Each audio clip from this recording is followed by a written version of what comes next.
Welcome to the Asset Mindset Podcast. Today, we have a very interesting guest. And yes, it is another Green Beret.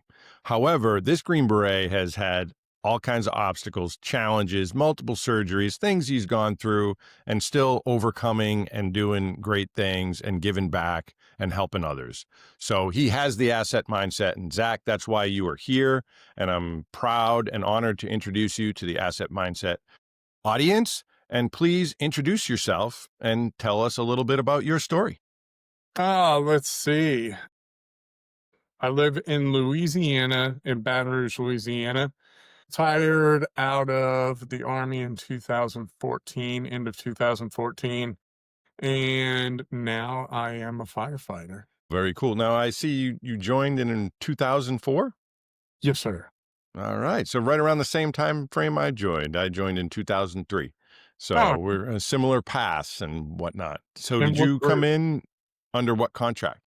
I came in originally as a 13 Mike, an MLRS crew member, but only did that for a short time. I did one deployment to Iraq, end of '04 into the beginning of '05. Didn't really love that tank life. And so at the time I reclassed over to 13 Fox, got assigned to a light infantry unit with 10th Mountain Division. Did that for, let's see, about 3 years, and then went to selection. Nice. Yeah, So what was your MOS with selection when you were a Green Beret on a team? 18 Echo. You're an Echo. Okay, radio guy. So if I have any Yeah, problems with comms or computers today, you're the one to help us. I don't know that I would recommend that.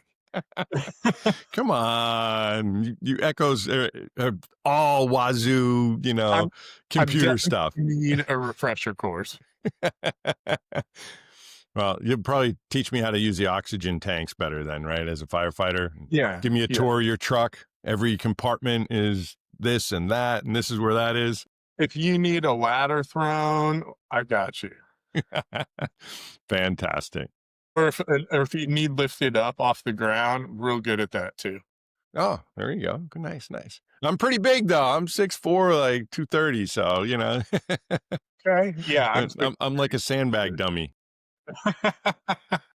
And was almost always the casualty, when we were going through or doing any team stuff. Yeah, Dan, you're dead.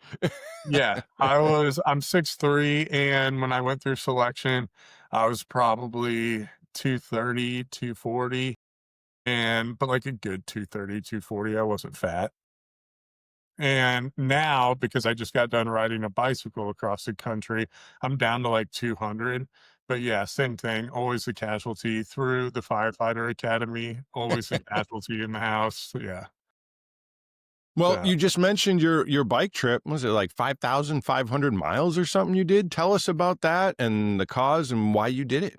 so the original cross country ride I did 10 years ago, that was 5,500 miles on a road bike. And that was supported. So I wasn't carrying any extra stuff other than what I needed on the bike. So some nutrition, spare tube, water, that sort of thing. This last one was just under 2,700 miles.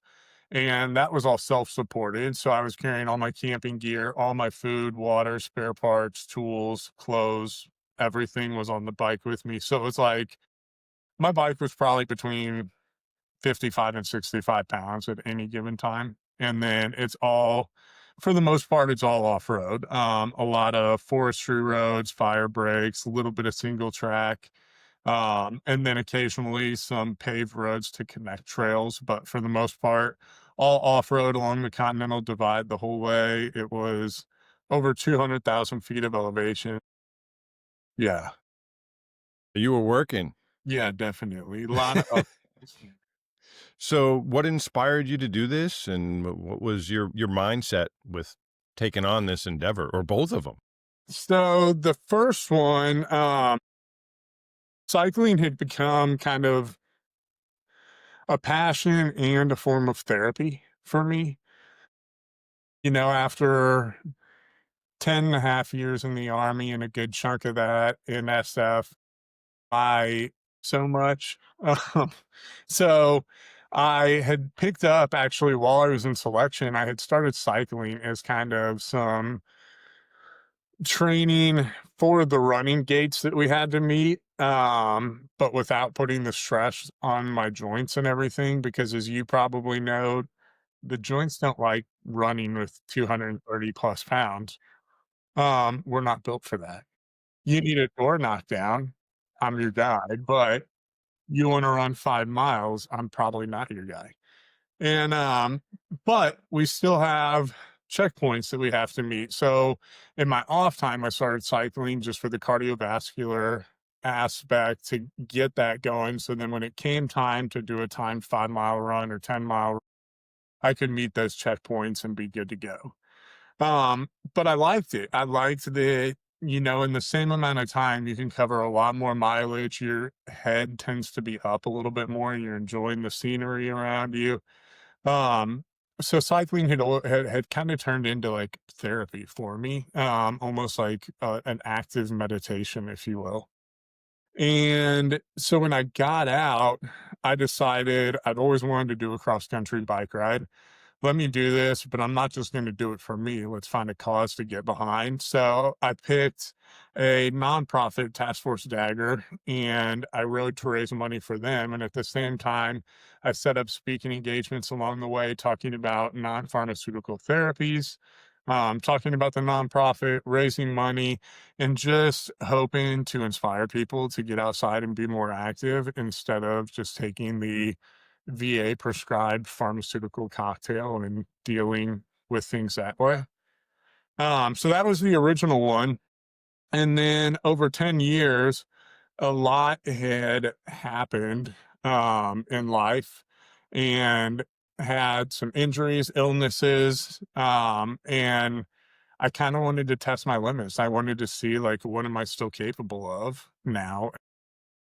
I was 40. I just turned 40 like the week before I started that ride, the 2,700-mile ride, and I just wanted to see if I could do it. And at the same time, again, I was like, let's do this for a cause. So paired up with Task Force Dagger, and then additionally another nonprofit called Bird's Eye View Project that works with first responders and veterans, a lot on the mental health side with like they work with a clinic called Ambio.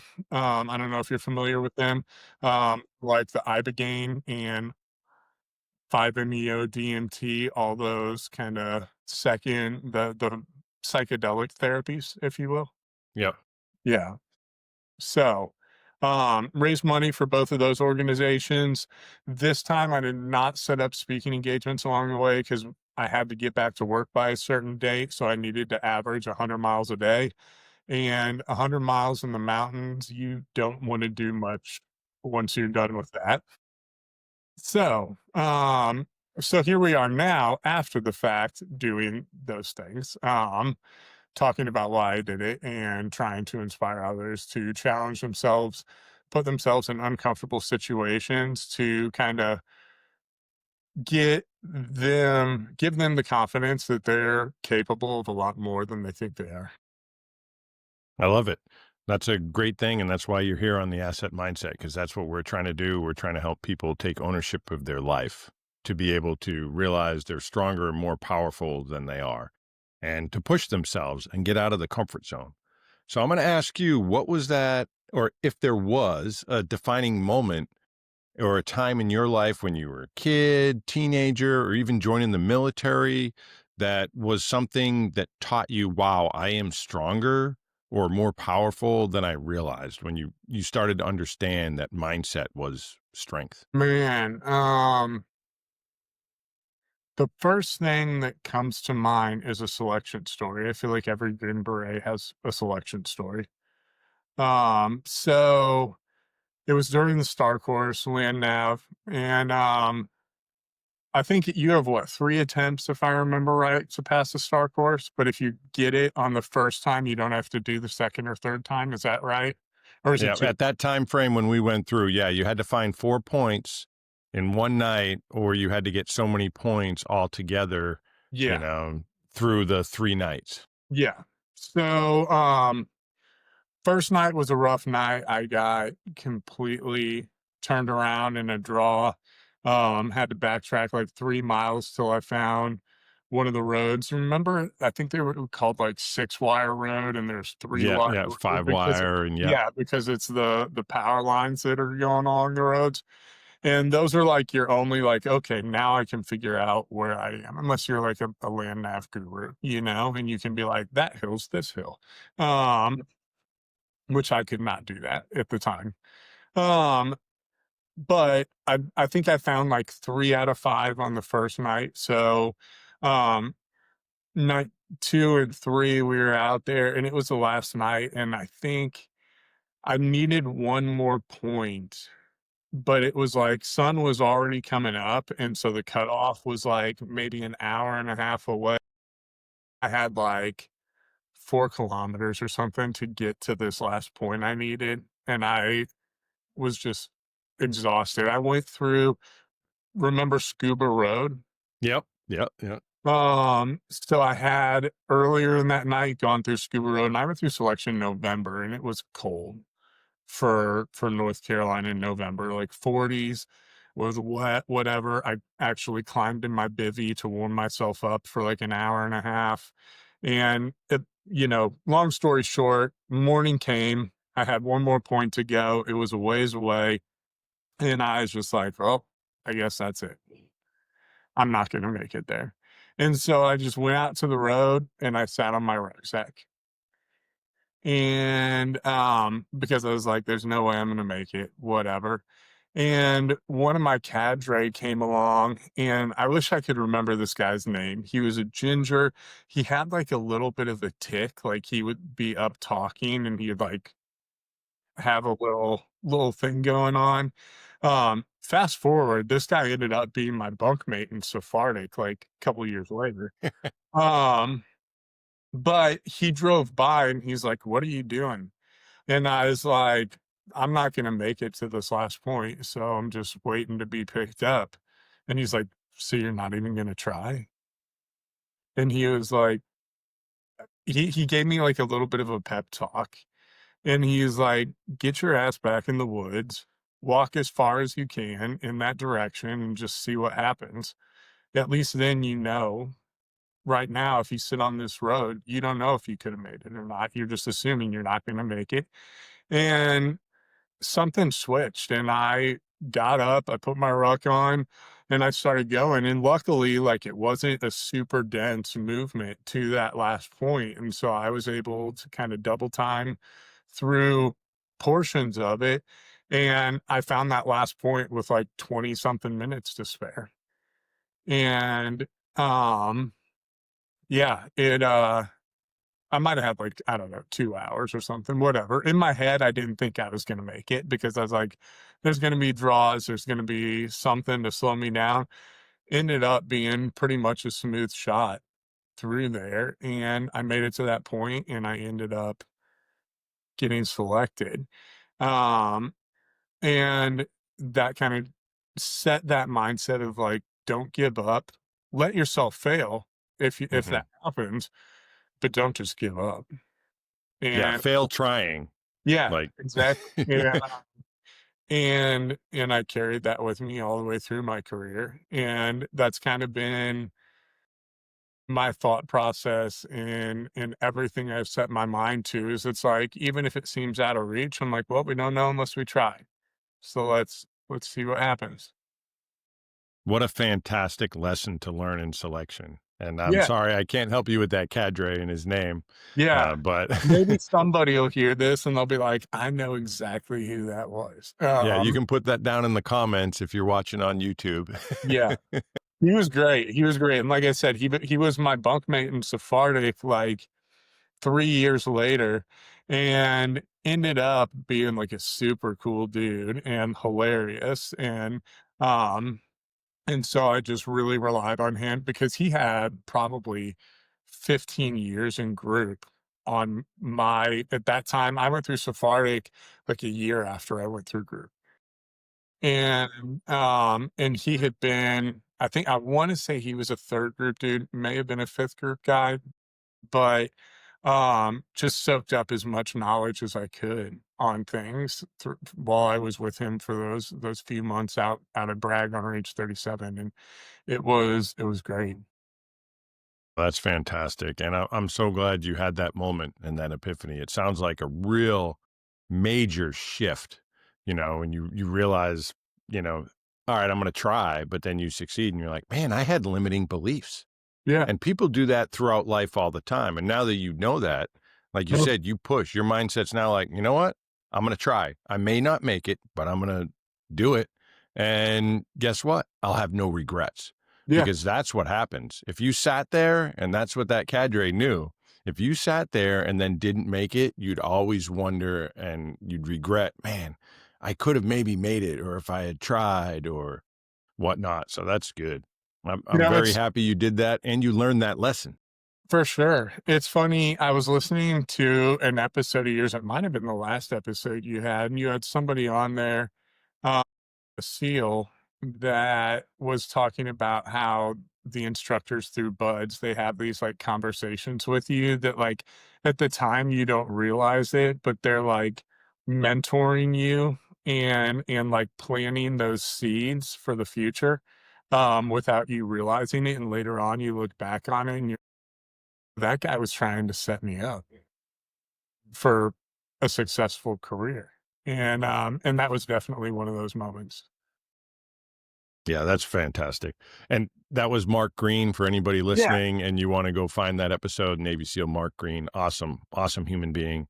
Another strong mindset, shares life lessons just like you're doing, Zach. And I think it's fantastic that you saw that and that resonated with you. And I think let's touch on mentors now, because obviously having the right people around you or help guide you or teach you is so powerful. So, can you talk to me about mentorship and how much that can help? Oh, man. I've been blessed. I've had some amazing mentors through life, but specifically in the military, um, starting off Private Garner in the regular Army in the 1st Infantry Division as an MLRS crew member. I got assigned my squad leader was a guy named Josh Siren, became a warrant officer over with Asymmetric Warfare Group and then went on to do some other work. Um, but he was my squad leader in 1st Infantry Division, and he was a Ranger back in the 90s, and he had a break in service and came back in. Um, and everybody like warned me about this guy. He's obnoxious. Let's just put that out. Like just a larger than life personality. He's from Boston and like has that he's that stereotypical big Boston, bald, obnoxious human being.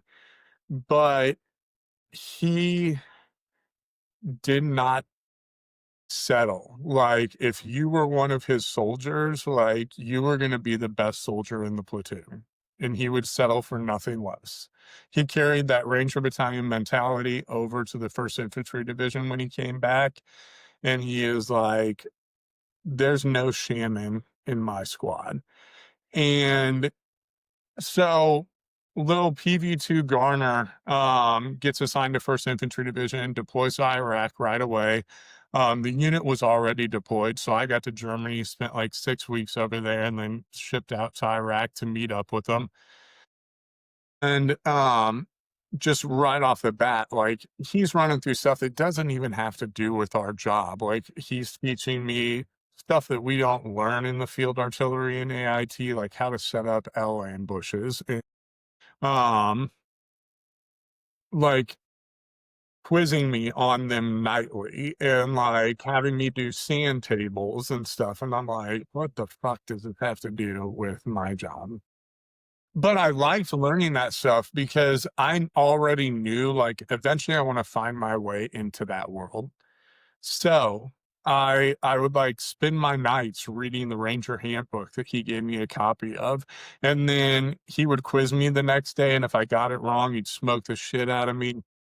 There was definitely a level of hazing going on, but I was, like, cool with it because I knew it was prepping me for that world that I eventually wanted to find myself in.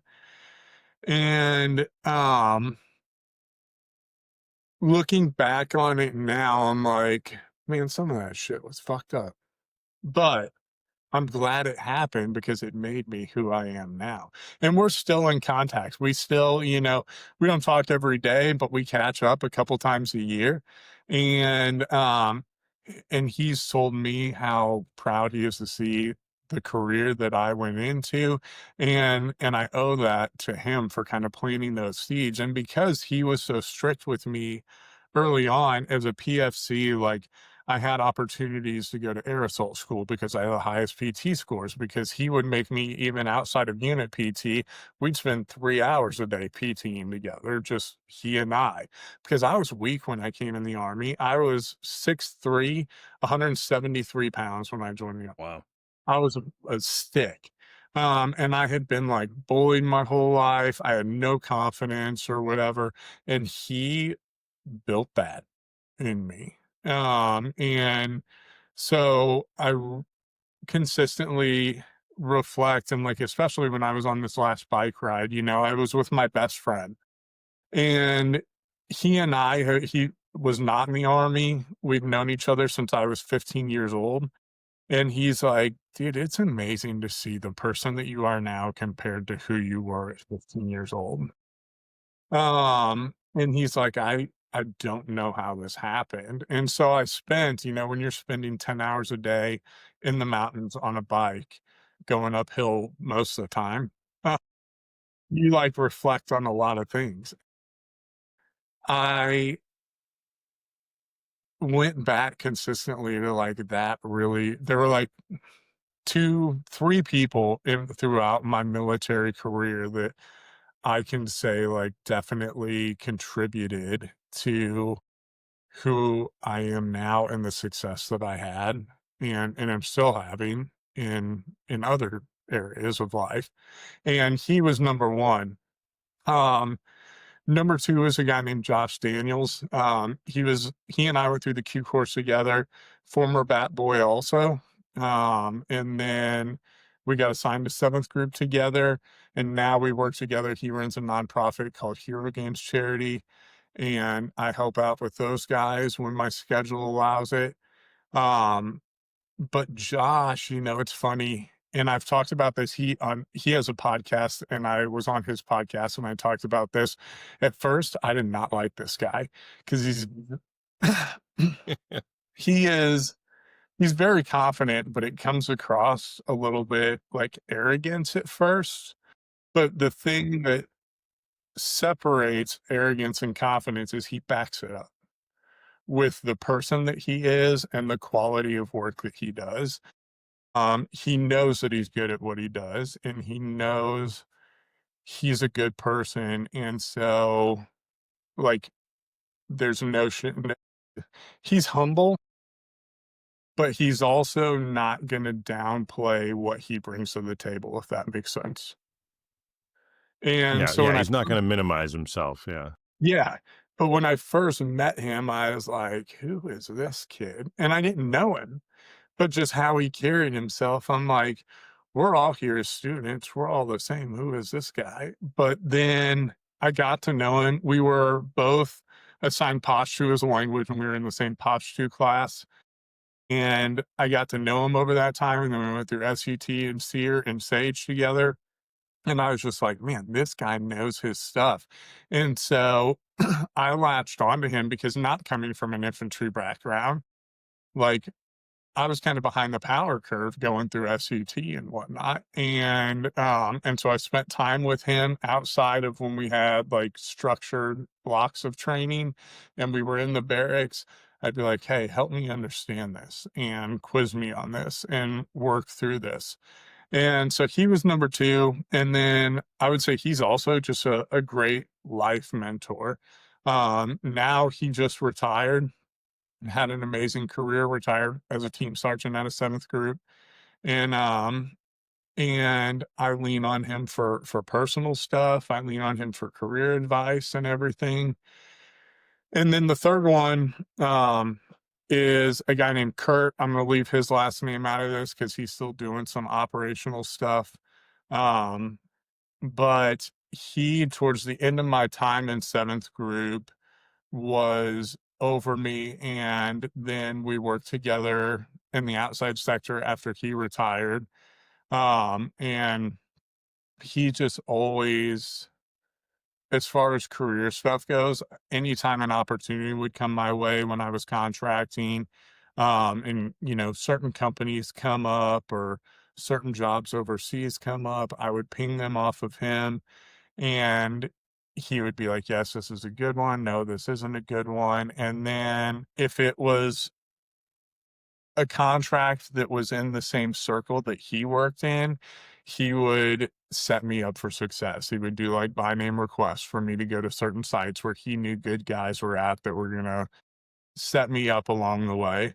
And then he also never let me sell myself short. Like if I was like, I remember one time I made a comment to him as I was getting out, as I was being medically retired and looking into contracting. There was a job that I ran by him, and he was like, "You're overqualified for this." And I was like, "But Kurt, like, I was an E7 in group." And I was like, "E7s in group are like kind of like E5s in the regular army." Like, because everybody's an NCO, and a seven, like you might be, and I was always a senior echo on my team from the day that I got there until the day that I got out. But you kind of feel like you're in that middle ground, like, and and he is like, "What the fuck are you talking about?" And I was like, "You're right. Like, I do have a lot more to offer. Like, I am selling myself short." Um, so yeah, those would be my 3 main mentors. And I mean, the value to having quality mentors in your life is great because one, it holds you accountable. Um, and then you're going to be a product of who you surround yourself with. And if you surround yourself with mediocre people that are just like, "I'm getting by doing this much, even though I'm capable of this much," then you're always going to be in that pool. But if you surround yourself with people that always want to be better and always want to be the best at what they do, then you're going to strive to be the best at it because you want to stay in that circle. And so that's what I have, even in this new career as a firefighter, tried to do is try to seek out like who has that reputation in my department, who, what crew has it, what station has it, and fight to be there so that I can try to stand up to their standards. No, I think that's fantastic. And it's absolutely one of the things I loved about group or even going through the Q course or, those trials we go through when you're surrounded by good people, strong people, people that are willing to work, willing to give, are selfless. It's incredible and there's nothing like it. And I think that's something important. And I want to key in on that a little bit because you were able to now, it sounds like through the fire department, you're now finding a new team and new missions and new people. I think guys that get out or just anybody when you're transitioning and you take a new job or go somewhere, you need to find that next group. And they're out there, they're all over the place, but you need to be aware. You need to be focused and have that situational awareness. Look to your left and right. Who are the good people you want to be surrounded by? And we've all heard that saying, who are the 5 people who are closest to you? That's who you're going to be. If you're hanging out with 5 people that go party every weekend and just drink and watch football, well, guess what? That's probably all you're going to do. Sure. Yeah. It's definitely there was definitely a transitional period where I was trying to figure that out. I got out and initially was like, okay, I want to take a complete 180. Like I kind of I was how old was I when I got out? Almost 30, I guess. Yeah, 29, 30 when I got out. 29. Um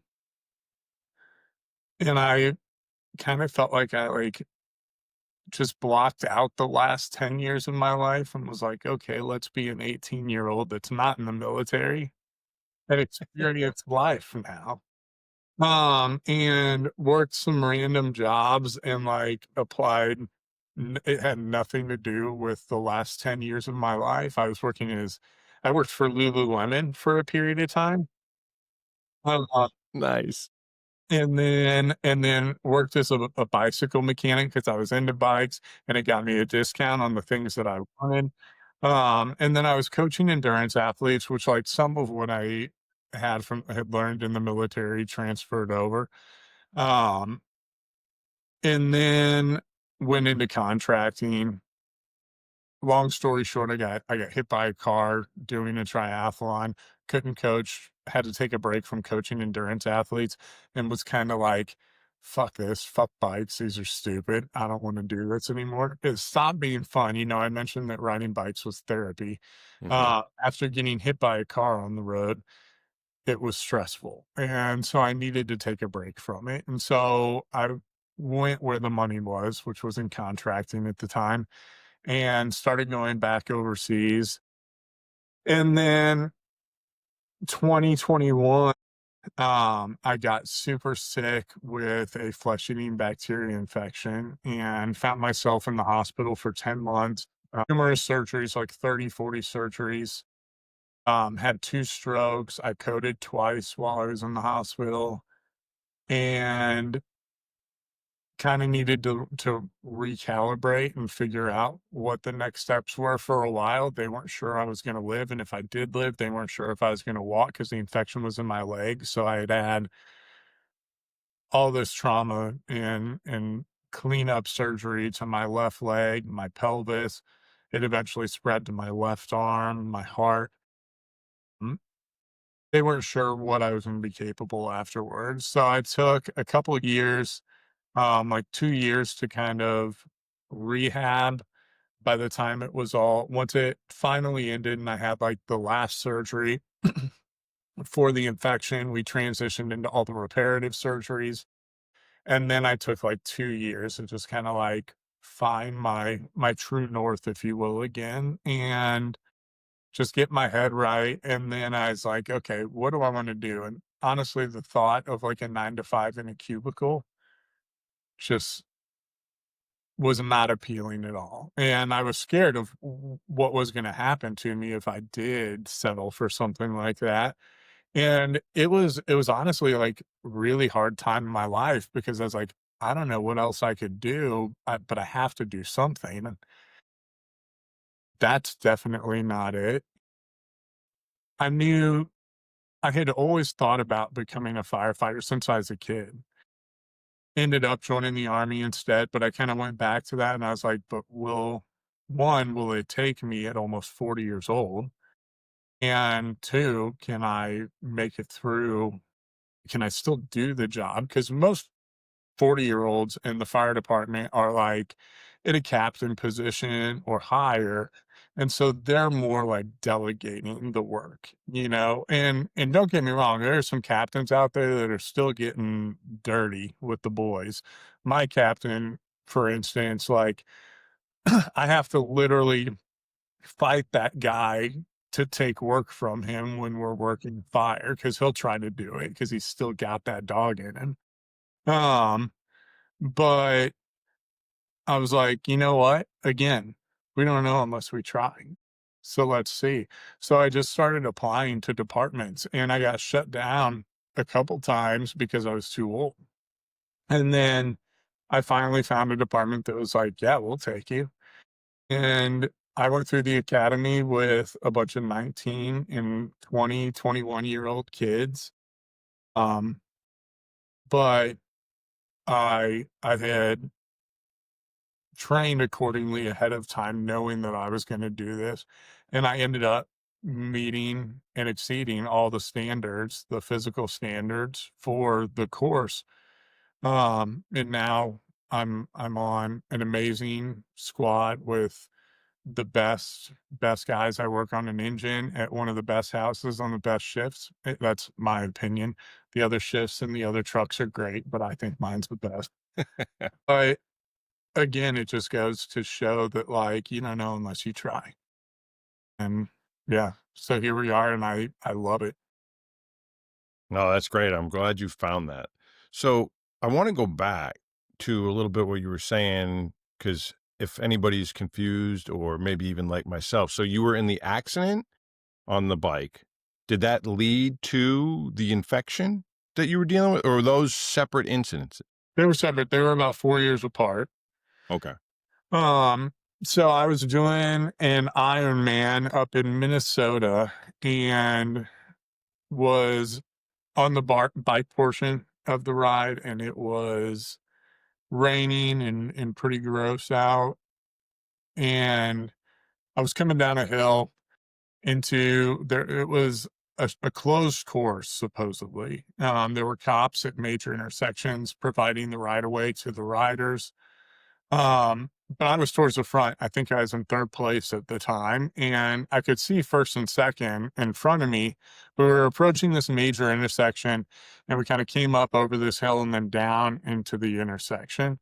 And as I was coming up the hill, I couldn't tell which way they were going at that intersection, but I just assumed because there were no markings out that it was straight. And so as I was coming down, roads wet, there's no cop controlling traffic out there. He, I think, thought he had more time before he needed to get out in the rain and do some work. And so he was sitting in his patrol car off to the side. So I just assumed we must be going straight through this intersection. And by the time I realized that I was supposed to turn right and there was nobody controlling traffic there, it was too late and a car was coming. And I didn't get hit by the car, but I saw the car coming and I realized I'm probably going to run into the side of this car. And if I had tried to brake and slow myself down, I was going 30 plus miles an hour. I was probably going to wash out and slide under the car, and it would have been a real bad day. So I just kind of like made peace with the fact that I'm gonna hit this car. And I kind of like rotated myself in my seat so that when I do hit the car, I'll roll onto my shoulder and not just directly face plant into the windshield. And I was successful in that. I hit the car and I rolled onto my side. And I remember thinking after that, I was like, that wasn't so bad. And I was like, if my bike's okay, I can still finish this. And then I saw the sky for like the eighth time because I was just cartwheeling through the sky because I hit the windshield and it just launched me straight up and I'm spiraling through the air. Um, and at that point, I was like, ooh, this next part's gonna suck, which is when you find the ground. Yeah.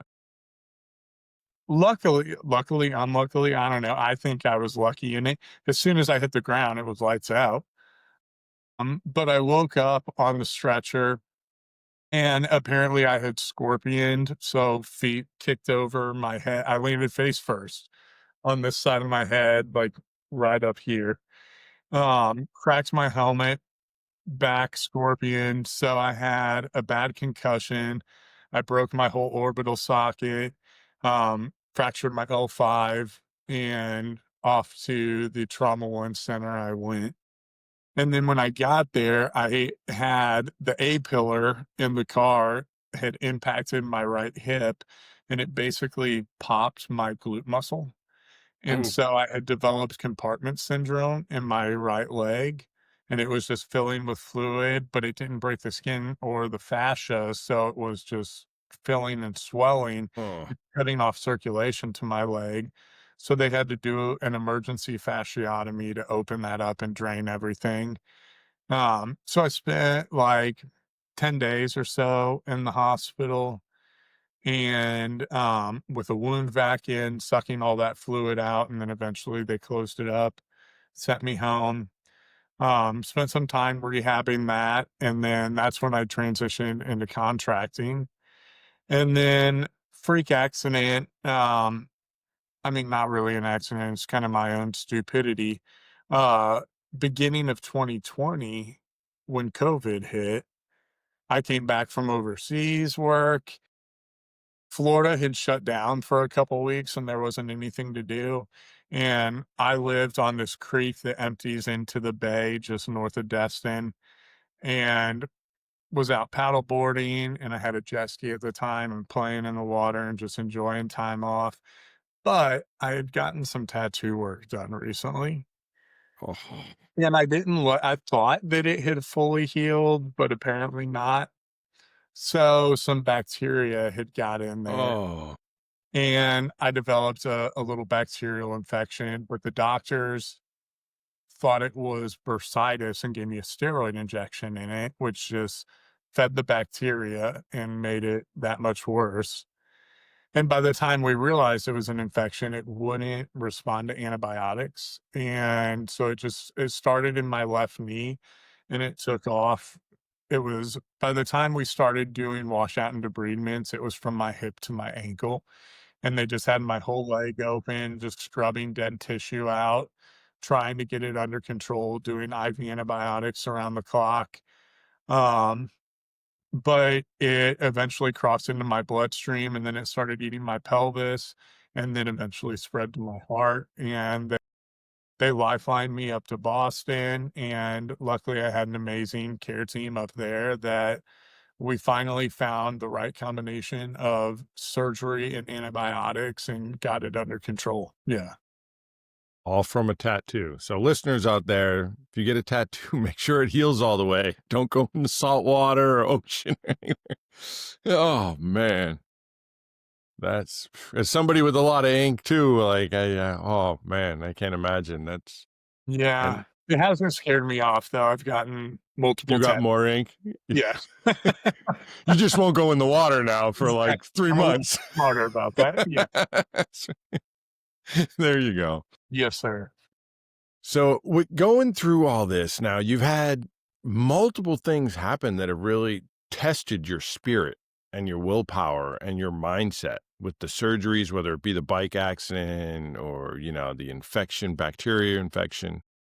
How do you stay focused or stay positive? Because obviously, those are life trials that a lot of people would just be like, "Oh, I'm screwed. I can't do anything." And here you are now, a firefighter doing amazing things. So I will be honest and say that with that, I've also had my share of points where I wanted to give up.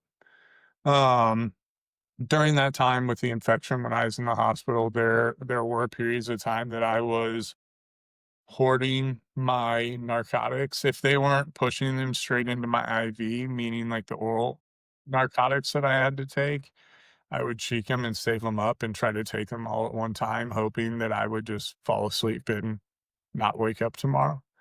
Because it's just after a number of months, it got to the point where it was just like, I don't want to do this anymore. Like, and but I kept waking up. And for a while, I would wake up and be disappointed. Like, here we go, another day, going back to surgery or living with this pain or living with the idea that I might not walk or run again. And after so long of waking up disappointed, but I'm still waking up, I'm like, okay, we need to change something. So then it became like all right, fuck it. I can't die. Let's prove these doctors wrong. I'm going to come back stronger. And so then it just became my mission to see what I could do. And I was blessed, man. When I was up in Boston, I had an amazing care team up there. And the physical therapist that I had was the physical therapist for the Boston Bruins and the Red Sox. And so I had the captain of the Bruins doing physical therapy with me every day next to me. Like I'd be on the bike pedaling and he's sitting there. And I didn't realize this until like 2 weeks in. He was a foreign dude, but I just assumed he's somebody that lives in Boston. So one day we would talk and I was just like, what do you do? And he's like, I play hockey. And I was like, oh. Tell me about that." He's like, "Well, I play for the Bruins," and I so then I, like, went back to my room and Googled this guy's name, and I was like, "Holy shit, this is the captain of the Bruins working out with you every day." Um, and so then, I'm like, "I'm gonna do more than him tomorrow," and so I'm trying to, like, beat him every day. Um, but so there was, definitely a period where I wanted to give up. And my body just it wasn't my time, and so I had to change my mindset, and it was like, "Okay, well, we could," and I see this a lot in people is like, once they get a diagnosis or a doctor tells them something, they're like, "Okay, now I have an excuse to just not do it Mm. or to just be." And I was like, "I don't wanna be that person." So, doctor told me this, I'm gonna do the complete opposite of it, and I'm gonna prove them wrong. Um, and so that's kinda where, like, this most recent bike ride came in is, now we're 4 years post the infection and being in the hospital and having 2 strokes. Um, I'm like, "Alright, I feel pretty good. Let's see what we can do." And I'd always wanted to do this mountain bike race from Canada to Mexico along the Continental Divide. And so I was just like, well, we're not getting any younger. Let's see if we can do it. And so I set out to do it. Mm, there were times during that, back to that selection story where I wanted to just sit on the road and throw in the towel. And I just a couple things would go through my mind. I think about the buddies of mine that were either killed in combat or died from suicide or cancer or whatever after their service, and I think about how they can't do it. And that would drive me, and then I also think about, like, when I was in the hospital, and it was like 1 lap around the floor of the hospital, which was, maybe 300 meters, was like a marathon, but now I'm able to ride my bike 100 miles a day through the Continental Divide, and just turning that, like, pity party into, like, a celebration of being able to do it. I like that. I like turning it into a celebration. Or what you were saying, I think is very powerful too, is like, let's see what we can do, or let's see what I can do. Yeah. Having that drive to give it a shot, to take the shot, to Yeah, because push. even and it's not even a failure if you can't do it necessarily, but it shows you where your limits are, and now you have something tangible that you can work on, you know? And I think that's an important thing to do. Like, if we stay in our comfort zone, then that's the furthest we're ever gonna make it. But if you push yourself out of your comfort zone, even if you don't meet the goal that you set, you realize, like, okay, this is where I'm at. Now, how can I get through that for the next time? Oh, that's great. It's like, hey, I want to try and climb Mount Everest. You can sit on the couch and be like, no, I'm going to stay comfortable. I don't want to do that. And you may go to climb it and you may only get halfway or three-quarters of the way up. But guess what? That's halfway, up Everest or three-quarters of the way. And that's way further than getting anywhere sitting on your couch. Yeah. So I think getting out there, you're bringing true life experience and knowledge to the audience. And speaking of that audience, if you want to check out anything that Zach's doing or what he's a part of, or just connect with him in any way, please go into the description and you'll find links and you'll be able to reach out to Zach because he's an amazing human being. And also, don't forget to like, subscribe, and share the Asset Mindset podcast with those that you think could learn some lessons and use a more positive and powerful mindset.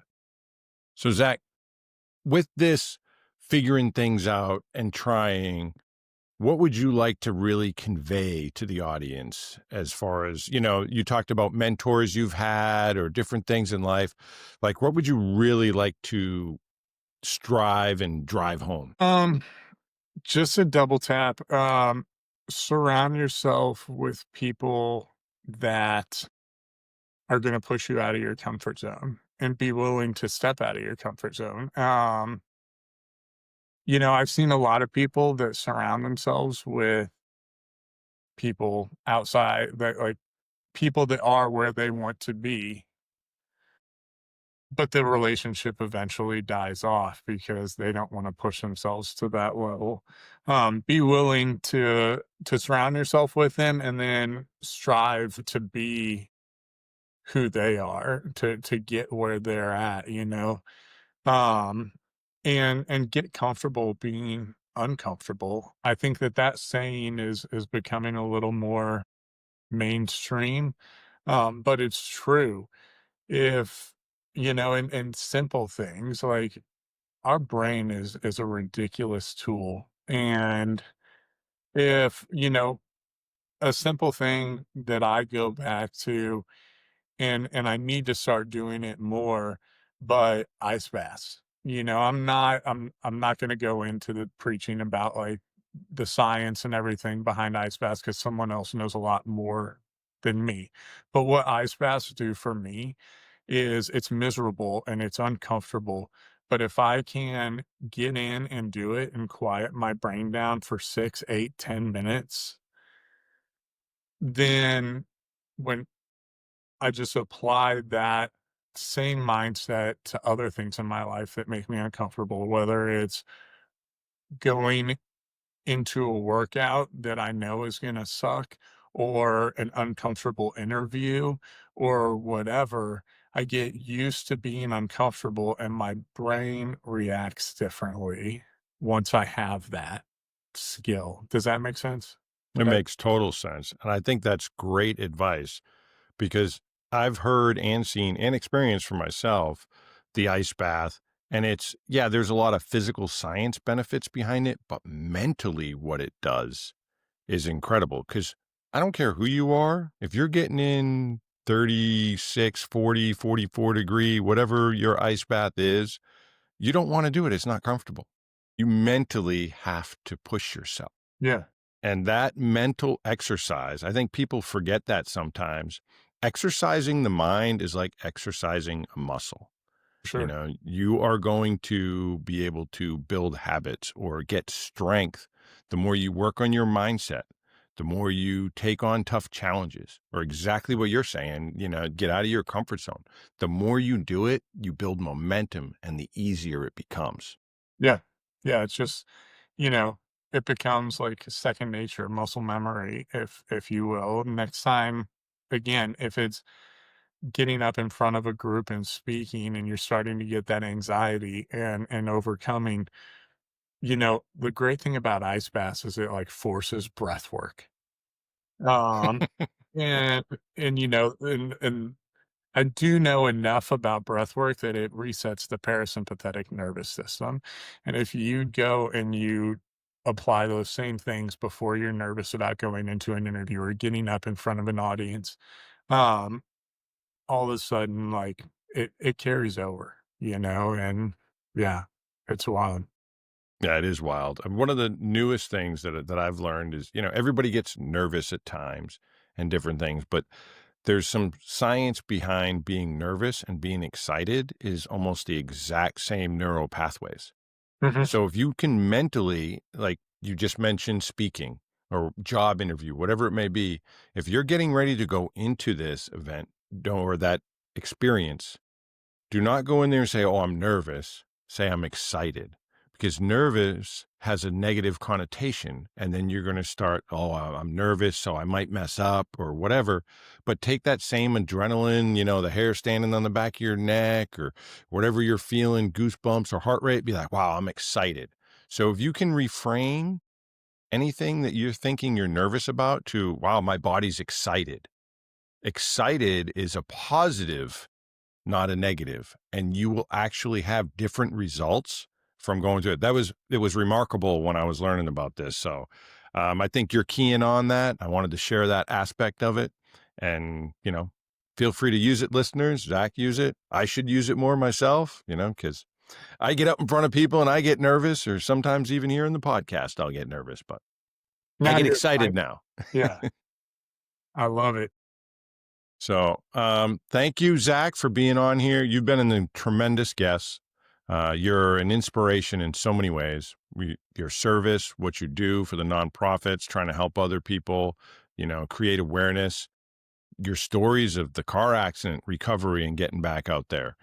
Your bacterial infection and going through that nightmare, 30 plus surgeries. I've never had that many surgeries, and to have it all stacked like that, like that's incredible. And now look at you back riding thousands of miles, like you said, continental, divides. It's a testament to your mindset. It's a testament to who you surround yourself with. And I have to say, you definitely have the asset mindset. And yeah, you struggle sometimes, but everybody does. We're all human beings. So keep pushing forward, brother. And thank you again for being on here. God bless and stay in touch. And everybody out there, don't forget, like, follow, subscribe, and most of all, own your power.